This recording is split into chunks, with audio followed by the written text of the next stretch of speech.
Welcome back to my channel. My name is Ifra Saleem. बेथ अपने business के सिलसिले में हांगकांग गई थी और अभी वो वापस अपने घर आ ही रही थी और बीच में ही वो कुछ टाइम का होल्ड लेकर शिकागो चली जाती है और इसके बाद वो अपने घर चली आती है। घर आने के बाद वो अपने शोहर और छोटे बेटे से मिलती है। 6 साल का क्लार इसके पहले शोहर का बेटा था। एक दिन अचानक बेथ बीमार हो जाती है। अगले दिन इसको सीजर्स आने लगते हैं और मिच इसे हॉस्पिटल लेकर जाता है। वहाँ इसकी डेथ हो जाती है। डॉक्टर्स को इसकी बीमारी की वजह समझ नहीं आती। पूरी दुनिया में लोग बीमार होते हुए नज़र आने लगते हैं। यहाँ मिच घर आता है तो इसे पता चलता है कि क्लार्क की भी डेथ हो चुकी है। वो 911 को कॉल करता है और मिच को वो आइसोलेशन रूम में लेकर जाते हैं। पूरी दुनिया के लोग आहिस्ता आहिस्ता मरने लगते हैं और न्यूज़ में हम देखते हैं कि कोई नई बीमारी आई है। यूएस के सीडीसी डिपार्टमेंट के डॉक्टर्स को हम इस बीमारी के बारे में बात करते देखते हैं। डॉक्टर एरिन को शहर जाना पड़ता है ताकि इस इन्फेक्शन को वो रोके। कुछ घंटों के बाद वो इस शहर में पहुंच जाती है और मिच से मिलती है और वो बेथ के बारे में पूछती है कि वो हांगकांग क्या काम करने गई थी। वो मिच से पूछती है कि वो शिकागो में क्यों रुकी थी और वहीं से मिच को पता चल जाता है कि शायद बेथ अपने पुराने दोस्त से मिलने गई थी और वो इस पर चीट कर रही थी। यहाँ पर मिच की ब्लड टेस्ट करते हैं। इसे कोई इन्फेक्शन नहीं होता क्योंकि इसका इम्यून सिस्टम बहुत स्ट्रॉन्ग था। अब मिच को घर भेज दिया जाता है। मिच की दूसरी शादी बेथ से थी। पहली शादी से उसकी 16 साल की एक बेटी भी थी, जोरी नाम की। वो भी अपने बाबा से मिलने इसी हॉस्पिटल आती है। मिच को टेंशन होती है कि अभी ये इस शहर में आई है, इसे भी इन्फेक्शन हो सकता है। इसीलिए अपनी बेटी को लेकर वो घर चला जाता है। अचानक ये वायरस यूएस में आ गया है। इसका खतरा देखते हुए होमलैंड सिक्योरिटी के लोग डॉक्टर एलिस से मिलने आते हैं। इन्हें लगता है कि ये डिजीज़ एक बायो वेपन है जो जानबूझकर रिलीज़ किया गया है बड़े बड़े मुल्कों को टारगेट करने के लिए और कोई इंटरनेशनल टेररिस्ट ऑर्गेनाइजेशन इसमें इन्वॉल्व है। और दूसरी तरफ डॉक्टर ऑर्नेट हांगकांग ट्रैवल करती है ताकि वो जान सके कि बेथ कहाँ गई थी और कैसे इसके ज़रिए ये वायरस फैला है।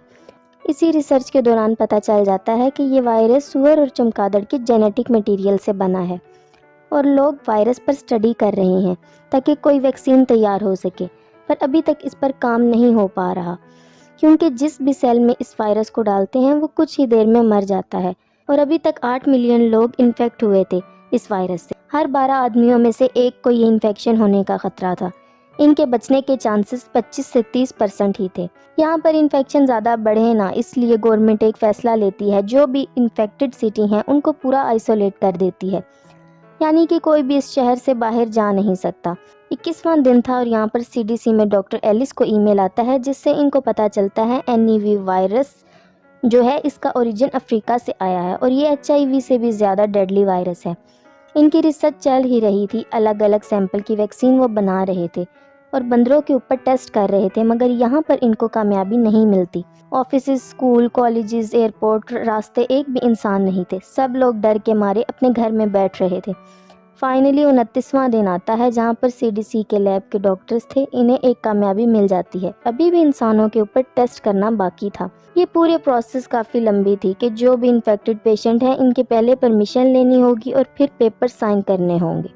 इसीलिए डॉक्टर एलिस एक ख़तरनाक तरीका सोचती है जिसमें इनकी खुद की भी जान जा सकती है। वो पहले तो इस वैक्सीन का सैंपल खुद को इंजेक्ट करती है। वो अपने फादर को मिलने जाती है जो इसी वायरस से इन्फेक्टेड थे। मास्क निकालकर इनसे काफ़ी देर तक बात करती हैं। अब इस बात को 2 से 3 दिन गुजर जाते हैं। डॉक्टर एली को इस वायरस का कोई भी इन्फेक्शन नहीं होता, यानी कि इनका खुद पर एक्सपेरिमेंट सक्सेस हुआ था। यहाँ पर WHO और बाकी ऑर्गेनाइजेशन को ये डिक्लेयर कर दिया जाता है कि हमें वैक्सीन सक्सेसफुली मिल गई है और पूरी दुनिया में ये न्यूज़ इंटरनेशनल लेवल पर बता दी जाती है। वैक्सीन के प्रोडक्शन में काफ़ी टाइम लग जाता है, इतने ज़्यादा लोग होते हैं। इसी वजह से यूएस गवर्नमेंट एक लॉटरी सिस्टम निकालती है कि जिसका बर्थ डेट नंबर इसमें आएगा उसी को वो वैक्सीन मिलेगी और नेक्स्ट लॉटरी वापस 3 माह के बाद आएगी।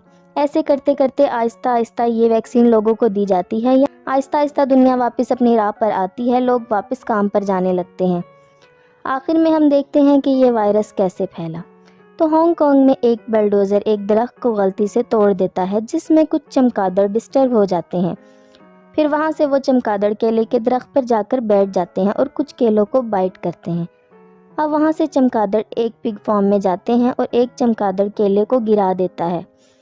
اور ایک پگ اسے کھا لیتا ہے۔ اب پگ کو اگلے دن کیسینو میں لے کر جاتے ہیں اور اسی پگ کو صاف کرتے کرتے ہاتھ ایک آدمی اپنے ایپرن سے پونچھ دیتا ہے اور کیجولی بیتھ سے جا کر ہاتھ ملا لیتا ہے، اور اسی طرح یہ چمگادڑ اور پگ کا وائرس بیتھ کے تھرو پوری دنیا میں پھیل جاتا ہے۔ اب آپ کو کیا لگتا ہے کہ کرونا وائرس کے بارے میں کیا سچ ہے اور کیا جھوٹ ہے؟ ضرور بتائیے گا۔